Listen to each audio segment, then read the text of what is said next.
मैकमन sir. Yes yes, coming, आइए। रम्स। हाँ, बैठिए बैठिए। Thank you sir.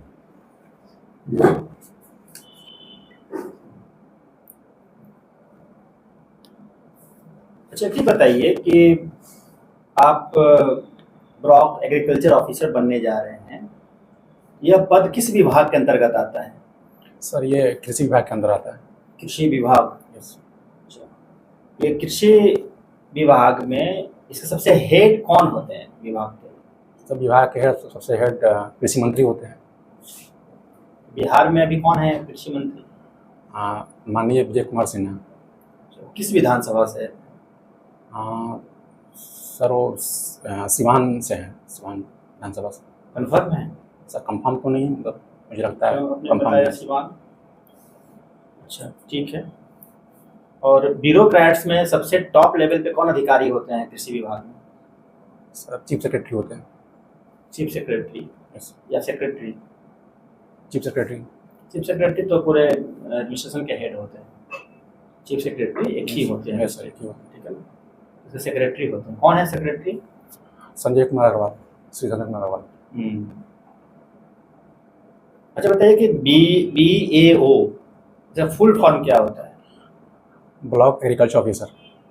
अच्छा, जब आपका प्रमोशन होगा तो प्रमोशन होने के बाद किस प्रकार से आप आगे बढ़ेंगे? जब 2-3 प्रमोशन के बारे में जानकारी है, बताइए। सर BOA के बाद जब प्रमोशन होगा तो मैं इसके बाद सब डिविजनल एग्रीकल्चर ऑफिसर बनूंगा। उसके बाद असिस्टेंट, उसके बाद फिर डिस्ट्रिक्ट एग्रीकल्चर ऑफिसर बनेंगे। उसके बाद फिर एक ये होता है टॉप किसी का head, district head agriculture officer होता है। अच्छा, आपने MSc बायोटेक्नोलॉजी? यस। अच्छा, IIT रुड़की से किया है? यस। अच्छा,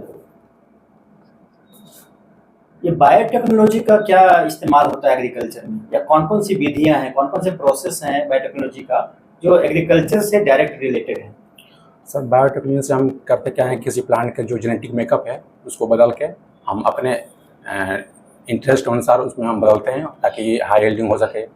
और इसमें बहुत सारी टेक्निक है, जैसे जीन क्लोनिंग होते हैं, जीन क्लोनिंग होकर फिर जेनेटिक इंजीनियरिंग करते हैं। इस सब के मेथड से हम उसके जेनेटिक मेकअप बदल के अपने डिजायर रिजल्ट के अनुसार किसी प्लांट को हम बनाते हैं।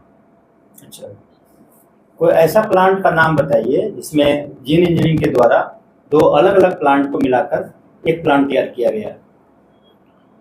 सर एक टोमेटो है जिसमें हम पोटैटो और टोमेटो को मिला के टोमेटो बनाया गया।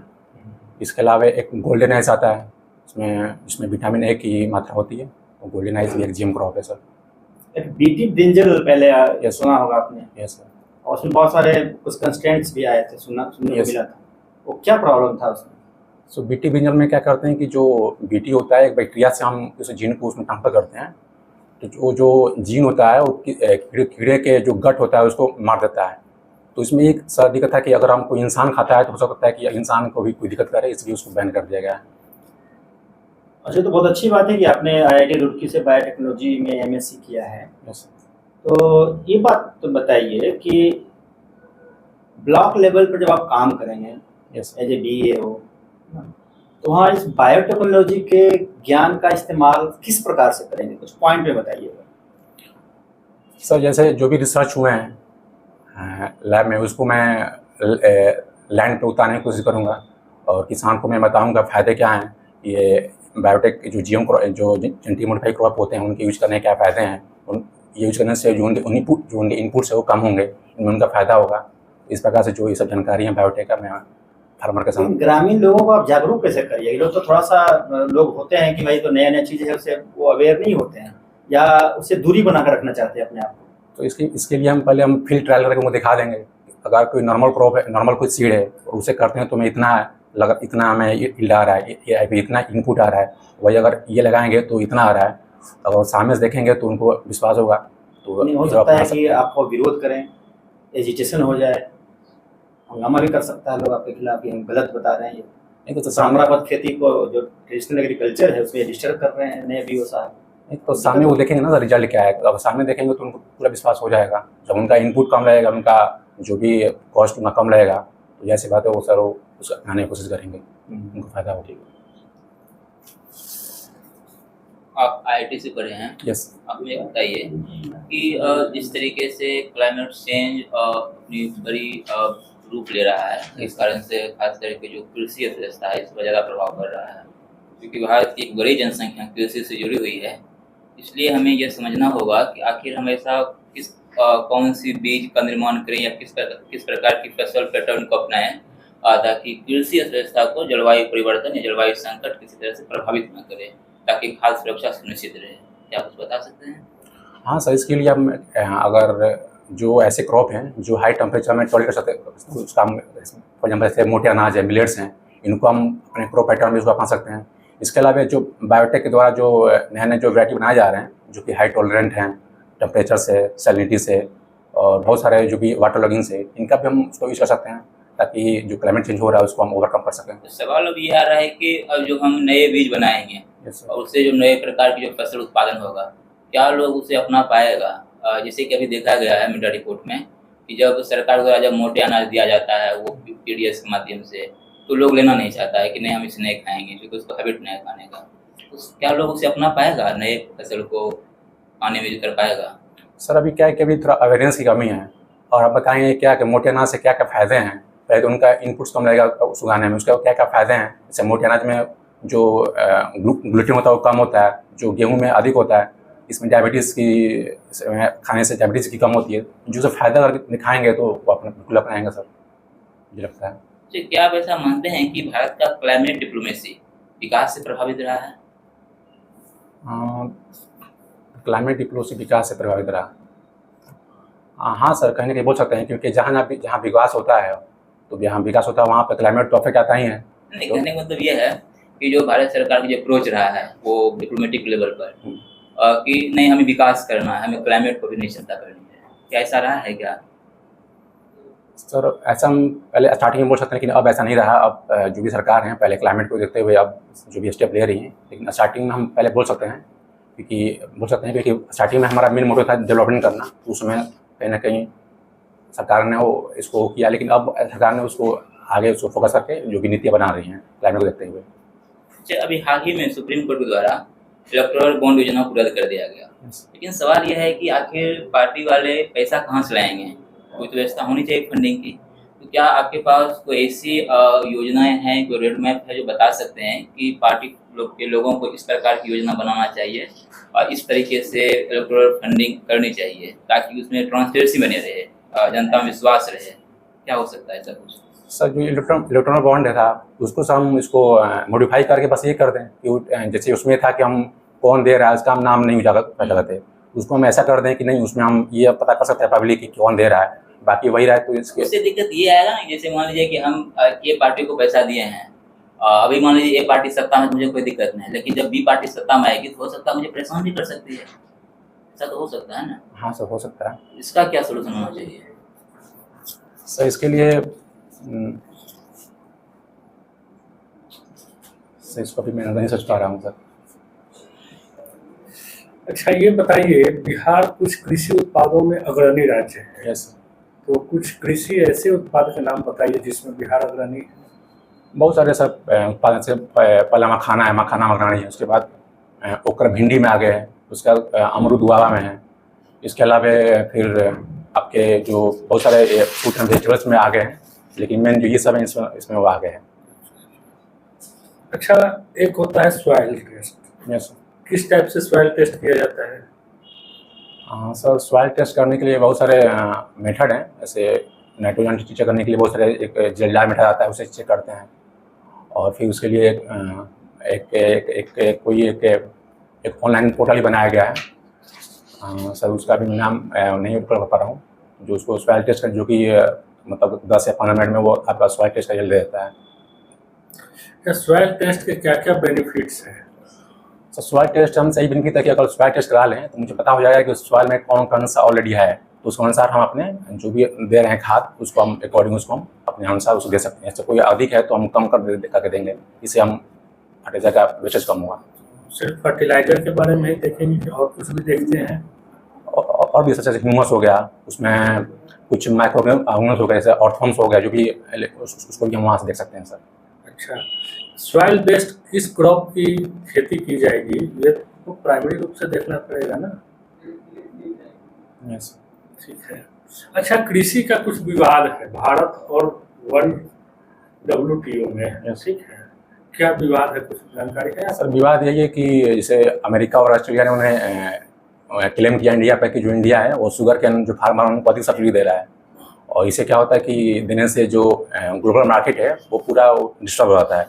उन्होंने यही WTO में उन्होंने क्लेम किया है इंडिया पे। अभी शुगर केन के बारे में Yes, किया sir. है, ठीक। हाल ही में फिश के बारे में भी WTO का कुछ हुआ है, क्या बता सकते हैं?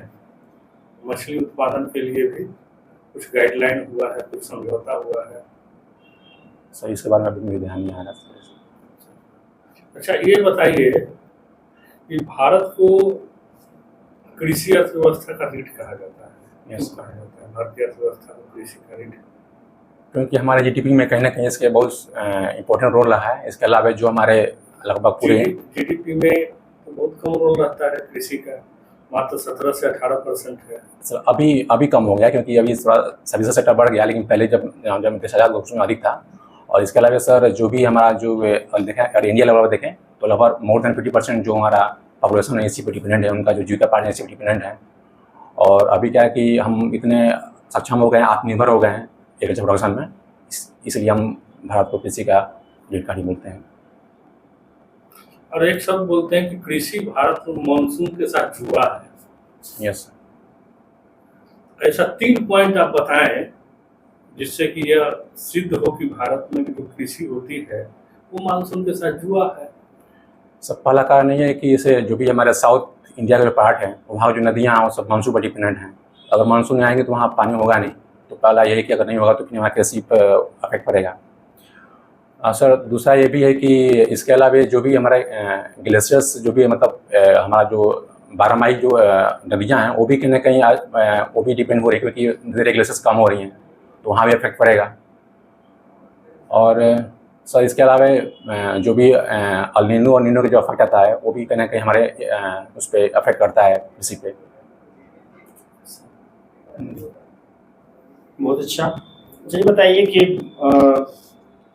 आप खाली समय में लिसनिंग स्टोरीज यस किस प्रकार के स्टोरी सुनना पसंद करते हैं?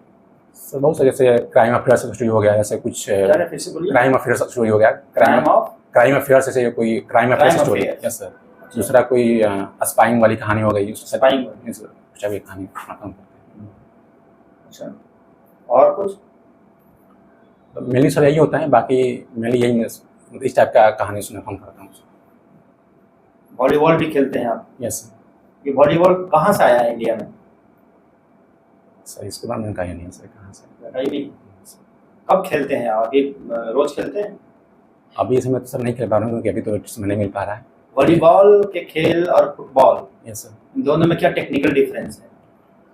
एक ऐसा फुटबॉल में वो पैर का यूज करते हैं और वॉलीबॉल में हाथ का यूज करते हैं।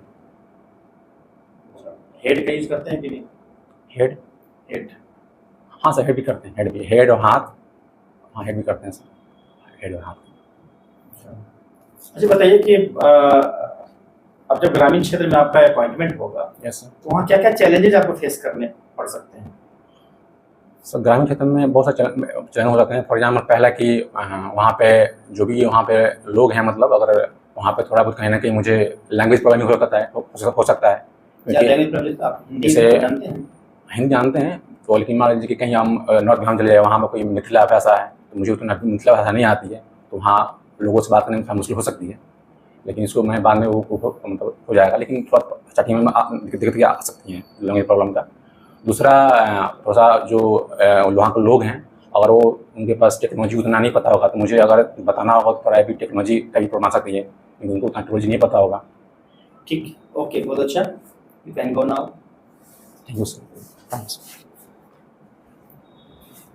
आ जाओ। आ जाइए। थोड़ा सा स्पीड को कम करना है, बोलने का स्पीड को थोड़ा कम करना। बहुत ही अच्छा था। गर्दन को ज़्यादा हिलाना नहीं, जैसे क्वेश्चन पूछा जा रहा है तो बार बार ऐसे गर्दन हिला रहे हो तो उसको स्थिर रखना, ठीक है ना, हल्का सा करना है, ज़्यादा नहीं। ये फॉर्मल का स्पीड है, ठीक है ना, सीधा बैठो। कमर से 90 डिग्री का एंगल बने सब लोग के लिए।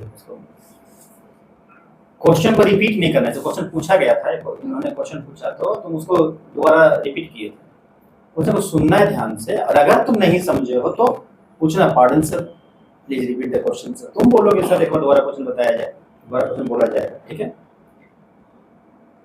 मंत्री का नाम से पूछा गया है तो ठीक है, तुम बताए उनके कंस्टिट्यूएंसी के बारे में जानकारी रखना है, और वो विधानसभा से है कि विधान परिषद से है ये भी जानना है, ठीक है ना। सेक्रेटरी का नाम, सेक्रेटरी बड़े होते हैं, मुख्य सचिव भी होते हैं, केवल एक ही होते हैं स्टेट, ठीक है ना। ये बायोटेक्नोलॉजी का यूजेज है, बाकी तो लोग सही बताया है सब चीज। हॉबी वाला में जो क्राइम और स्पाई वाला जो बताया हो, ये इंटरव्यू में बताना नहीं चाहिए, इससे तुम्हारी छवि अलग प्रकार के व्यक्तित्व की हो जाएगी। ये तुम क्राइम वाला जो देखते हो, कहाँ तुम्हारा ध्यान तो अलग दृष्टिकोण से जा रहा है, स्पाइनेज वाला तुम देख रहे हो, वो भी सही नहीं है। वॉलीबॉल के बारे में जानकारी आप प्राप्त कर लेना है, ठीक है। बाकी सब ठीक ठाक है, और ये पहला अभी मॉक है, तो आगे तुम अच्छा करोगे, चलो ठीक है।